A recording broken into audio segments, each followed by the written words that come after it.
l'a finalement eu, le fameux rapport du commissaire Denis Galland sur le fiasco Saclic. Rapport qui est tellement gros qu'ils ne nous l'ont même pas fait imprimer. Vous avez été plusieurs à nous poser des questions sur le rapport, sur les conclusions, sur toute cette histoire-là. Je vais faire de mon mieux pour y répondre. Le projet de transformation numérique de la SAC, ça avoisine le 1 milliard de dollars. Il y a des firmes privées là, qui ont empoché ces sommes-là. Qu'est-ce qu'il y en est dans le rapport? Est-ce qu'elles sont blâmées?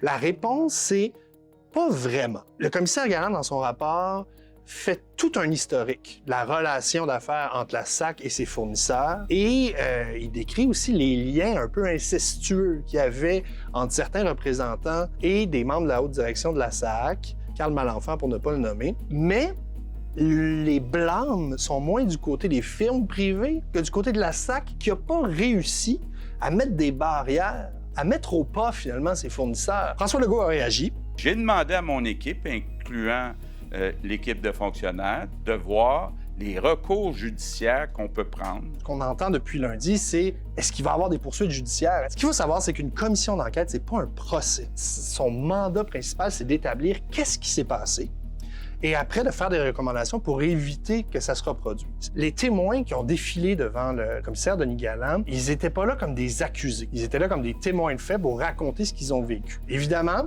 il y en a qui n'ont pas dit toute la vérité. Ça a été prouvé dans le rapport, mais ils bénéficient d'une certaine immunité pour ce qu'ils ont dit devant le commissaire. Cela étant dit, on sait que l'unité permanente anticorruption, l'UPAC, enquête aussi sur le dossier. Donc, quelles seront les conséquences pour l'ancien directeur du projet Saclic, Carl Malenfant, à part les blâmes? Ben, les blâmes, c'est déjà une grande conséquence. Monsieur Malenfant, c'est quelqu'un qui était anonyme là, avant le lancement raté de Saclic et avant le rapport de la vérificatrice générale du Québec. Son nom est mentionné plus de 500 fois là, dans le rapport Galland. Pour ce qui est des conséquences, je pense que c'est surtout une réputation qui va avoir bien du mal à laver. Combien ça coûte une commission d'enquête? Puis une commission d'enquête, qu'est-ce que ça donne? Ça coûte pour l'instant autour de 7 millions de dollars.